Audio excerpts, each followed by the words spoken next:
Alright, so this is a clothing video.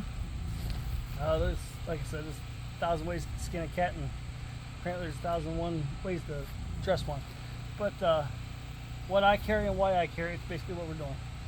So during my hike, I typically wear shorts. Now these are long pants, these are from REI, these are for a little cooler out. The legs zip out of these. So what I'll do is before we leave, I won't even take the legs with me because it's not cold enough.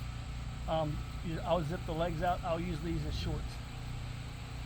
So that'll be what I wear during the daytime. I'll wear the same shorts all 4 or 5 days. Hiking isn't a it's a smelly sport. I wear for socks, I prefer Injinjis, which are the toe socks. They keep you from getting blisters. They work really well for me. For each person, you might. At first, I would never have bought them. I thought they'd be the most uncomfortable thing in the world. And when you put them on, they feel like the most uncomfortable thing at first. And then when you start hiking with them, you don't even know they're there. And when you get done, you don't have any blisters. It's a nice thing to have. So I've been sold on the Injinjis. I've been wearing them for a while now. I'm also very fond of running gaiters. So gaiters go over top of your boots. They keep you from rocks and soot and debris going down in your shoes while you're walking. They seal around your legs. They just kind of go on and then go over and they clip onto your lace. And then these ones here have a Velcro that goes on the back of them. There's a bunch of different styles of them. I would just recommend if you get them, don't get the ones that have a cord underneath. Or if they do have a cord, like these came with a cord, they'll break pretty quickly, especially if you're in anywhere it has rocks, they'll cut the cords. So you can just take them off and use the Velcro instead. If you don't have Velcro for your shoes, you can just get them at Walmart. Walmart has a real heavy-duty Velcro in the fabric area, like the sewing area. And you just basically stick it on the back of the shoe, and then the back part of that just Velcros to the back of the shoe. The shoes I wear are Salomon's. These are Salomon, what they're actually called, the Ultras. These are not waterproof, so you can see they got some wear on them. The reason is they got so much wear on them because I can't replace them, because for some reason since COVID, the manufacturers are not caught up on making. That's the excuse they give us. They're not caught up making shoes. Hiking was a very big thing during COVID, and then people had this huge demand for shoes, and they got so far behind making them that they never got back to making the shoes that are not waterproof. So if I can literally, you can't see it for a video, but I can literally stick my hand up here and I can see my hand through my shoe. It's that thin. If water goes in, water comes out. It also does that for sweat. If it's raining, I still wear these same shoes. If water gets in a waterproof shoe, it doesn't come out. Yes, it'll keep water out, but it'll also keep water in. I am not a fan of waterproof shoes. I've used them, and since I've gone to non-waterproof, that's why I haven't replaced them. I don't want to go with anything else. These dry out very, very fast. A couple miles, it can be raining, feet are soaked. A couple miles later, my feet are dry again. So if your feet get wet with waterproof shoes on, you step in a puddle, and anybody's been on trail long enough has hiked in water that was up to their shins on the trail, because when it rains, somehow the trail becomes a river. Once your feet are wet like that with waterproof shoes, they will stay wet as long as you're hiking. So that's my selling point on these. I'm fond of these. I do have in here are soft sole inserts. I like the soft sole inserts. I just bought sole inserts from REI. I have not put them in, and I might not put them in. They're like $60 for a set of them, and you heat treat them and then put them in the shoe to mold your foot. But my soft soles, I really love them, and I don't know if I'm going to change. I've had no issues with them, and I just pulled them out the other day to replace them, and they still look like new. So I think I'm probably going to return those and just stay with the soft soles. They're a little bit cheaper, and they've held up, and they're very comfortable. They work really well for me. You got to find out what works well for you. When you buy shoes, you're looking at least a half size larger than what you normally wear. If you wear a 10, you're looking at 10 and a half. If you wear a 9, you're looking at 9 and a half. Your feet will swell when you're on trail for more than 5-6 miles, and you need to make that space up and have that space available in your shoe, or you'll lose toenails. My wife had issues when she hiked. Same thing. Before we even knew what we were doing, didn't know that you had to get your shoes bigger. I've had other friends hike with me. Same thing. Lost toenails, and it was because their feet swell up when you hike, and then you have no room for your toes. and then your toes are forced on a downhill into the toe box, and when it does that, it ruins your feet. It causes blisters, and toenails have issues. So get a half size bigger. Some people say just go wide. If you don't wear a wide shoe already, go wide. Some people say go half size and wide. You don't want to go too big so your feet are slopping around in there, but you want enough room for it to expand. So that, me personally, I just go a half size bigger. So that's the pants, that's the socks that I wear.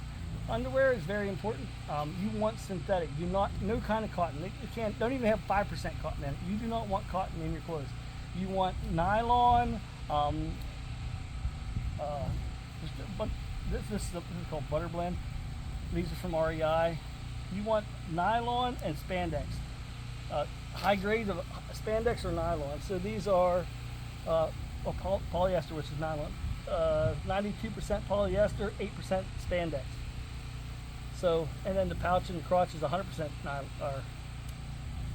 polyester. These, let's see if they have the numbers on these.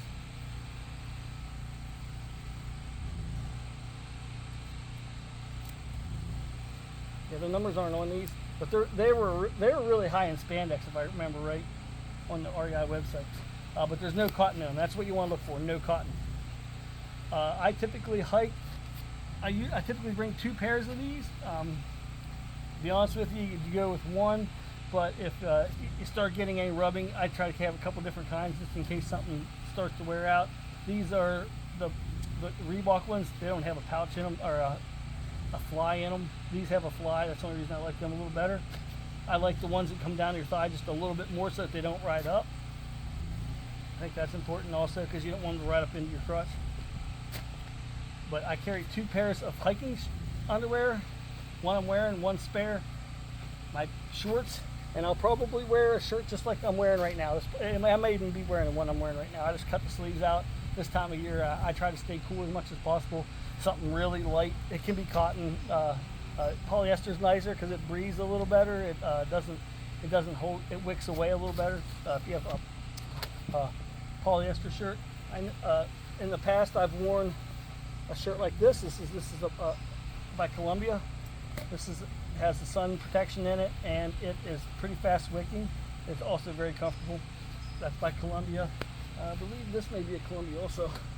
Yeah, this is a Columbia also. Same thing, only this is a long sleeve version for the wintertime. They're very comfortable. Can't go wrong with them either. Belt. I've had a bunch of different belts. I can tell you the one thing you don't want is a really big buckle. The buckle itself, when you put your pack on, the buckle will dig into your gut, into your hip. So I went with this is actually an elastic belt. I got this on Amazon. You can buy them anywhere. They also have the little click belts that are elastic like that. But I would recommend something elastic, something that helps pinch it to your skin. It's a little more comfortable, a little more flexible for you, and it forms with you when you're using with the pack. So that's what you hike with. At the end of the day, the one thing you want to be able to do is get into something clean, not soaked in sweat, dry, and if it's cold out, warm. So I typically bring a real light pair of gym shorts. That's usually what I get into. I have fresh underwear. These are my Pop-Tarts my daughter got me because I love cinnamon Pop-Tarts. So also good for the trail. I take them, change my underwear, my shorts, and then I put on a t-shirt. And that's usually what I wear at night. Fresh pair of socks. I use regular socks, not in Zinzi at night. You ready to play some more ball together? And then these are mids. So this is a mid layer. I got these at REI. You can buy them anywhere. It's just a mid layer, almost like a spandex pants. I wear them when it's cooler at night. Because we're in this season we're in right now. It's in between, like it's a little cool at night, but how cool do you want to get? Like I said, I've been cold before. I prefer just to hike with. I'll spare a little bit of weight just to make sure I'm going to be comfortable. So I will take them. Something else I carry. This is going to be the first time I have this, but this is a long sleeve T-shirt with a hood, and that's really nice to keep the ears warm. It's really lightweight. It's very soft. Again, just another layer just in case it gets cool out. But that's what I hike with clothing wise. I do carry a beanie, a hat. That's two other things that I usually carry with me. And then obviously camp shoes, which are my Crocs. I carry Crocs so that you want to get out of your shoes, you want them to dry for the next day. Like I said, I have a clothesline that I put up about 20 foot long. I put it in between trees. I hang my clothes on it. All my hiking clothes stay on there until right before I go to bed, put them all together, and then the next morning they're at least a little bit drier than what they were when I took them off. All right, I'll try to get some more videos done. Thanks for watching.